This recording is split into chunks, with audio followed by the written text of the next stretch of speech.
good morning to you. Good morning, good morning. Won't you share with a friend or two? Good morning to you. You. Good morning, good morning to you. You. Good morning to you. And many more.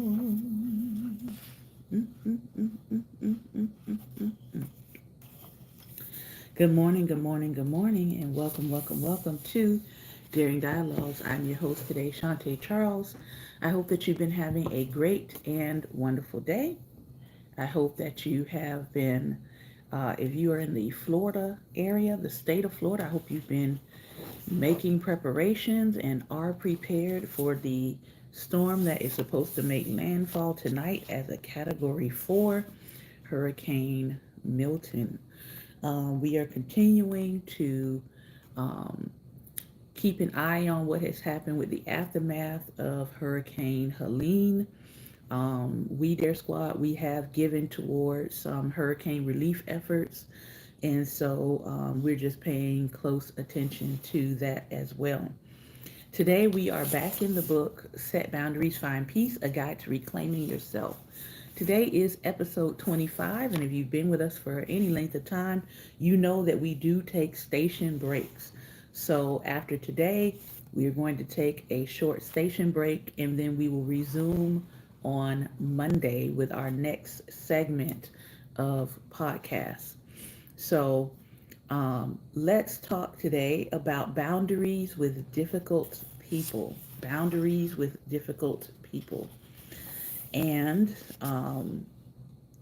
the acclimation period and boundary statements, how to state what you need. And good morning to those of you who are coming in, how to state what you need in a boundary. Again, the book that we're reading from is Set Boundaries, Find Peace, A Guide to Reclaiming Yourself by Dr. Nedra Glover Tawwab. We tend to, when we're reading books, we tend to look at books that are by people who are expert in their subject or their field that they're writing in. And so this is her particular expertise is boundary setting. So let's take a look at what she has to say. How do we set boundaries with difficult people? Eric was sure that his father would give him a hard time. Even after he considered how his dad respected boundaries in other people's situations, he was unable to convince himself that his father would listen to his big asks. Eric wanted his father to stop calling when he was drunk and to stay sober at family events. Ultimately, Eric didn't want to ignore his father's drinking problem, which was tantamount to supporting it. He decided that the first boundary would be telling his dad not to call him when he was intoxicated. And he decided that waiting until the violation occurred would be the best time to bring it up. He brainstormed the exact words to use because he didn't want to stumble. He would say, "Dad, I don't want to talk to you when you're intoxicated. I want you to call me when you're sober. I will talk to you when you're sober." The next week, Eric couldn't wait to share what happened. He was half relieved and half frustrated. As soon as the boundary left his lips, his dad became defensive and denied that he was intoxicated. He called Eric a liar and questioned how he dared to say anything to him about what he does. Eric was completely confused about how to proceed after that explosive conversation. Here are a few examples of people being difficult when you try to set a boundary. Pushback. They ignore that you mentioned the boundary and continue to do what they want to do. Many of us have people like that in our lives. Testing limits. They try to sneak, manipulate, or get one past you. They attempt to do what they want, but in a way that you might not notice. Rationalizing and questioning. They challenge the reason for your boundary and its validity. Defensiveness. They challenge what you said or your character or make excuses about how their behavior is okay. And silent treatment. They stop talking to you because they didn't like what you said. This tactic is used with the hope that you'll take your boundary back. Um, if you would like to give to this platform, the information should be located at the top of the platform. But the quickest way we utilize is Cash App at $Life Nation. By the way, the proceeds that we use for this podcast goes into a fund created by the We Dare Squad. Those are our monthly partners that give to this podcast. And our latest efforts are going to the relief efforts for Hurricane Helene. You have to be okay with some of these reactions. When setting boundaries with difficult people, it's a good idea to decide beforehand how you'll deal with the potential aftermath. For example, when someone violates your boundary, you can do the following. Number one, you can assertively restate your boundary. Two, you can correct the violation in real time. Don't let the opportunity pass and then mention it later. Say it in the moment. A lot of people are afraid to do this, by the way. They're afraid to reinforce or enforce their boundaries in the moment. And sometimes trying to bring it up later with the person, the first thing that comes out of people's mouth is, well, why didn't you say something then? Why didn't you bring it up then? Number three, accept that they, although difficult, are entitled to their response, even if it's different from the one that you'd like. Four, decide not to take it personally. They want to do what they want to do. You're asking them to do something uncomfortable, and that's likely difficult for them. And five, manage your discomfort. Eric decided to proceed with the boundary he set with his father. The next time his dad called while intoxicated, Eric stated, "It sounds like you've been drinking. I will talk to you later." Then he promptly hung up the phone without warning for his father's or waiting for his father's response. While staying consistent, Eric noticed that calls from his dad while intoxicated became less and less frequent. When they occurred, which wasn't often, Eric restated his boundary and hung up.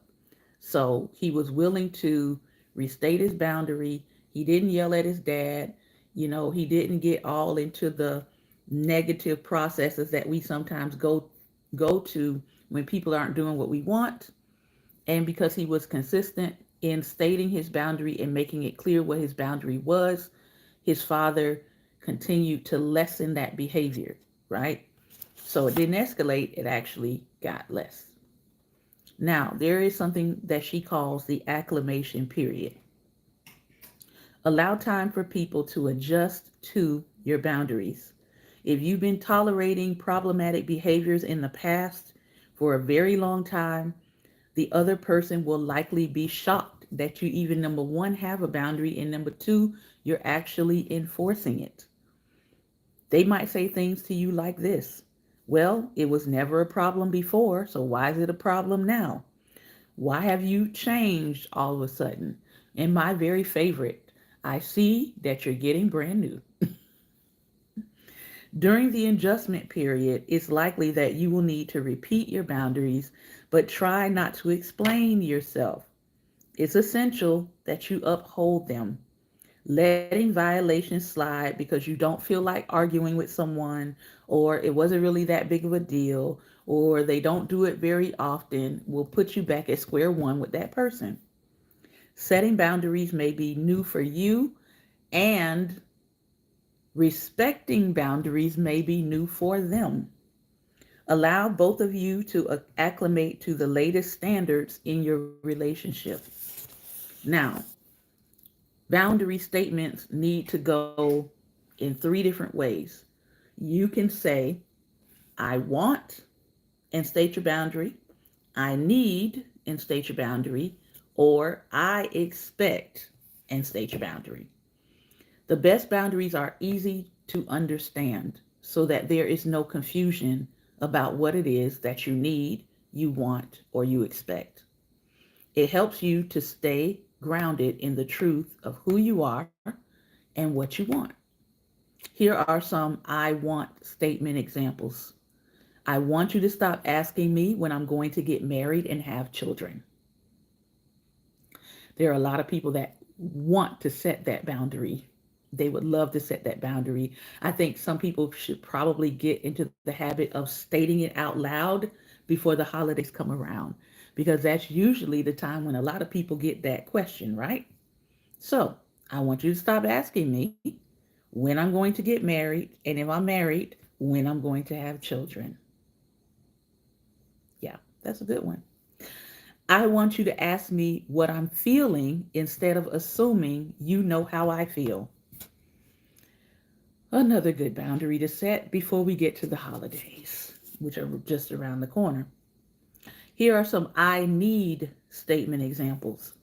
I need you to pick up the cake for my party on time. I need you to be on time for this assignment. I need you to call before you show up at my front door. Perfectly stated. I need you to call me before you stop by. Here are some I expect statement examples. I expect you to show up at my graduation. I expect you to return my car with a full tank of gas. I expect you to return my keys when you leave my house. I expect you to be at my house for 3 days and not for 7 or 30. Stating our boundaries and making sure that they are very clear will help us in our relationships overall. Now, after you have stated your boundary, make sure you follow up on your boundaries with action. We start thinking that just stating the boundary is hard, but sometimes it can be even harder to uphold them, but we must uphold our boundaries. People are going to get their cues from you. One thing I learned the hard way is people will treat you the way that you treat yourself.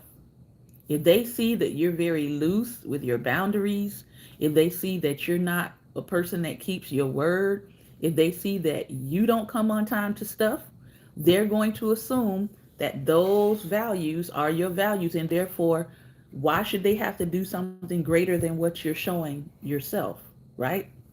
So make sure you understand that people get their cues from you on how to treat you. If you are on time, if you are kind, if you are considerate, if you are fair, if you give people proper notice, then when you ask for those things back from other people, it won't be hard for them to address it in the same way. And unfortunately, we happen to have people who come into other people's spaces with a level of maturity that is not there. So when people are in my space, I expect maturity. That's a boundary for me. And when you don't come into my space with maturity, I help you find your way out of my space. Yeah. So let's see what she has to say here. If you ask them to take their shoes off in your house, you have to take your shoes off too. If you don't, people will use your behavior as a reason for dishonoring your boundaries. So be an excellent example of the actions that you request from others. Another part of upholding the boundary you set is deciding what you will do if it's violated. If you do nothing, you aren't honoring your boundary. After experiencing his initial boundary setting, Eric was ready to set the ultimate one with his father. He told Paul one week before Memorial Day, "Dad, I'm hosting a barbecue at my house. I expect you to arrive sober and not intoxicated. If you seem to be under the influence, I will ask you to leave." To help execute his boundary, Eric asked his mother and brother to keep his father accountable. At the barbecue, Eric noticed that Paul was standing near the cooler with the beers. So he firmly restated his expectation to his father. Paul minimized Eric's concerns but moved away from the cooler. It wasn't easy for Eric to restate his needs, but he also felt it was beneficial for his father to not drink at the gathering. Now, I probably in this scenario would have gone a step further and I would have made it a non alcoholic gathering. If I know that somebody is struggling with alcohol, I would probably not want to invite them to an event where alcohol is free and accessible and flowing. I'm just saying. How to handle habitual boundary violators. Which communication method is best? State your boundary using any means necessary. I know you've probably heard that having a conversation in person is the best way to communicate it. This is certainly preferable, but texting or emailing might be the only way you feel comfortable doing it, especially if you know that that person can get very aggressive in person. Still, just like in face-to-face communication, don't allow the conversation to get too detailed and convoluted. Don't go into a background story explaining why or how long you've been feeling put out or put upon. If you veer away from the clear and concise script, your email or text is much more likely to turn into a heated back and forth exchange. So the same rules apply whether in person or digital. Always be clear by using simple and direct wording. So I am going to stop there. I hope you've enjoyed this short reading segment today from Set Boundaries, Find Peace, A Guide to Reclaiming Yourself. I encourage you to get this book if you are looking to better understand and better set personal boundaries for yourself. I highly recommend this book. She also has a boundary book for families that we aren't going to look at today, but we also are reading from that. Again, we are taking a short break and we will return on Monday with our Daring Dialogue segments. I want to thank you again for your time and attention. Remember, light is the most daring opposition to darkness, so continue to go out and be light. If you'd like to join us for the talk back, we are over right now on Instagram at Daring Dialogues. Thank you so much for your time and attention. Be well, and most importantly, be light.